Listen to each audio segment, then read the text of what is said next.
আসসালামু আলাইকুম সুপ্রিয় শিক্ষার্থীবৃন্দ, আশা করি আপনারা সবাই ভালো আছেন। আজকে আমরা অ্যানালিটিক অ্যান্ড ভেক্টর জিওমেট্রি সাবজেক্টের চ্যাপ্টার 1-এর একটি প্রশ্নে আলোচনা করব ইনশাল্লাহ। প্রশ্নটি হলো কার্তেশীয় ও পোলার স্থানাঙ্কের মধ্যে সম্পর্ক স্থাপন করো। এটা তোমাদের বিভিন্ন জায়গায় লাগবে। কার্তেশীয় এবং পোলার স্থানাঙ্কের মধ্যে সম্পর্ক বিভিন্ন জায়গায় তোমাদের লাগবে। তো দেখো এটা সমাধানটা। তো এখানে আমরা এক্স অক্ষ বরাবর সরলরেখা অঙ্কন করব এবং ওয়াই অক্ষ বরাবর সরলরেখা অঙ্কন করব। এখন আমি এখান থেকে এ পর্যন্ত দূরত্ব নিয়ে আমরা এখানে একটা পয়েন্ট দিলাম। ঠিক যতটুক এখানে আমরা দূরত্ব নিয়েছি ঠিক একইভাবে এখানে আমরা দূরত্ব অনুসারে একটা পয়েন্ট দিব, অর্থাৎ বিন্দু দিব এখানে। এখন আমি এটা কি মূল বিন্দু অর্থাৎ 0, ঠিক আছে। এখন এখান থেকে এ পর্যন্ত আমরা এখানে ধরলাম, এইখানে বিন্দুটা ধরলাম এ, আর এখানে ধরলাম আমরা বি।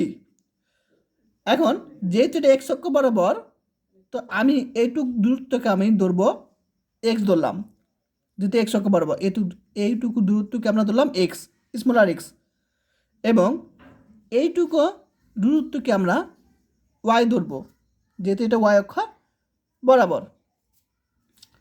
আশা করি সবাই বুঝতে পেরেছ। এখন এই যে এখান থেকে পর্যন্ত একটা সরলরেখা অঙ্কন করব এই কার্তেশীয় স্থানাঙ্কের উপরে, আবার এখানেও একটা কি সরলরেখা অঙ্কন করব। এখন এইখান থেকে এ পর্যন্ত এখানে একটা বিন্দুতে মিলিত হবে, সে বিন্দুটা হলো তোমার পি ধরলাম। আচ্ছা, এখন এইখান থেকে এ পর্যন্ত অবশ্যই এখানে একটা দূরত্ব হবে মূল বিন্দু থেকে। তাহলে এখানে যে একটা বিন্দু পেয়েছি সেটার মূল বিন্দু হতে দূরত্ব অর্থাৎ ব্যাসার্ধ, এটাকে আর দ্বারা ব্যাসার্ধ বোঝায়।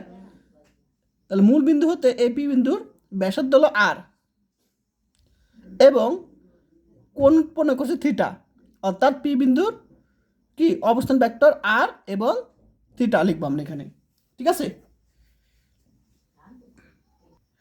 এখন এই আর এর নাম হলো তোমার কি পরম মান বের করতে হয়, অর্থাৎ মডুলাস, এবং থিটা মানে আর্গুমেন্ট। তো যাই হোক না কেন, আমি এখন এটা থেকে সম্পর্ক স্থাপন করব। চিত্র অবশ্যই দিবা যদি পরীক্ষা আসে প্রশ্ন।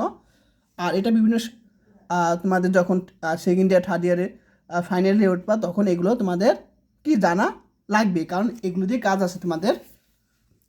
তো দেখো এখন আমরা এই চিত্র হতে কস থিটা বের করব, ঠিক আছে। তো যেহেতু এইটা কি এখানে কোণ উৎপন্ন করছে, আমরা জানি সমগ্র ত্রিভুজে যে পাশে কোণ উৎপন্ন হয় সে পাশে হবে তোমার ভূমি, ঠিক আছে। অর্থাৎ কোণ এই পাশে উৎপন্ন করছে, তাহলে এটা ভূমি, তাহলে এটা অতিভুজ, ঠিক আছে। আর এটা লম্ব, তাহলে যে পাশে কোণ উৎপন্ন করবে তার সাথে কি ভূমি থাকবে, এটা ভূমি, এটা অতিভুজ, এটা হলো লম্ব, আমরা জানি। তো আমরা জানি যে কজের সূত্র কি তোমার ভূমি বাই অতিভুজ, তাহলে ভূমি কত এখানে এক্স আর অতিভুজ কত আর, তাহলে আমরা এখান থেকে আমরা এক্স এর মান পাবো আর কস থিটা পাবো। ক্লিয়ার? এগুলো কিন্তু তোমাদের লাগবে, বিভিন্ন জায়গা লাগবে। এরপর আমরা সাইনের মান বের করবো। সাইন তো জানোই, একইভাবে এটা চিত্র হতে দেখো। তো সাইন মানে কি লম্ব বাই ভূমি, লম্ব বাই অতিভুজ। তো সাইনের সূত্র কি লম্ব বাই অতিভুজ, লম্ব মান কত। ও এখানে একটা বিষয় খেয়াল করো, যেহেতু এখান থেকে দূরত্ব কত এক্স, তাহলে আমরা এইটুকু দূরত্ব কত আমরা এক্স লিখতে পারি, তাই না। আবার এইটুকু যখন দূরত্ব ওয়াই, তাহলে এইটুকু তো সেম ওয়াই লিখতে পারি, ওয়াই অক্ষ বরাবর, এটি এক্স অক্ষ বরাবর, ওয়াই অক্ষ বরাবর। আচ্ছা, তাহলে আমরা কি জানি লম্ব বাই অতিভুজ। এখন এখান থেকে ওয়াইয়ের মান আর সাইন থিটা, এখন এগুলো কিন্তু তোমাদের নেক্সট ইয়ারে লাগবে কিন্তু এক্স আর ওয়াই, তখন কিন্তু এত কিছু লাগবে না মনে রাখা, জাস্ট এই দুইটা মনে রাখবা যে কোথা থেকে আসলো। এখন আমরা x square plus Y square বের করব, ঠিক আছে। আচ্ছা বের করবো এখানে, তাহলে এক্স স্কোয়ার মানে কি, এটা উপরে whole square plus Y square.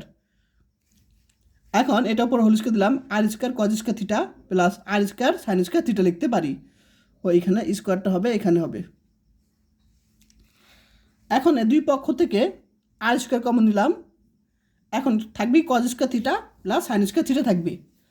এখন আমরা ত্রিকোণমিতিক সূত্র অনুসারে জানি যে cos square theta plus sine square theta সূত্র 1, অর্থাৎ আমরা আর স্কোয়ার ইকুয়াল টু আমরা x square plus Y square পাবো, অর্থাৎ আর এর মান আমরা এটা পাবো, ঠিক আছে, মডুলাস বের করার নিয়ম।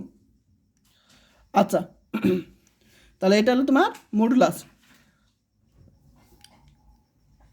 আচ্ছা এরপর আমাদের টেন থিটা, অর্থাৎ আমরা এখানটা দেখো টেনের সূত্র, তো টেনের সূত্র কি জানি আমরা, লম্ব বাই ভূমি।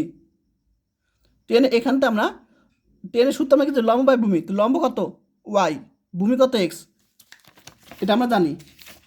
তাহলে আমরা থিটার মান আমরা কি লিখতে পারি, tan inverse y by x লিখতে পারি। তাহলে এটা তোমার মডুলাস এবং এটা হলো আর্গুমেন্ট বের করার নিয়ম। এখন আমি এটা তোমার সলিউশন, কিছু সলিউশন তোমার কার্তেশীয় ও পোলার স্থানাঙ্কের মধ্যে সম্পর্ক, এটা তোমার কি কার্তেশীয় এবং পোলার স্থানাঙ্কের মধ্যে সম্পর্ক। এখন তোমরা বলতে পারো পোলার স্থানাঙ্কটা কি আর কার্তেশীয় স্থানাঙ্ক কি। তো কার্তেশীয় স্থানাঙ্ক হলো তোমার এক্স আর ওয়াই, আর পোলার স্থানাঙ্ক হলো তোমার আর থিটা। তাহলে দেখো এখানে খেয়াল করো, এটা তোমার কি কার্তেশীয় স্থানাঙ্ক, এটা তোমার পোলার স্থানাঙ্ক, অর্থাৎ দেখো দুটো সম্পর্ক আছে, এটাও সেম কার্তেশীয় স্থানাঙ্ক, এটা হলো পোলার স্থানাঙ্ক।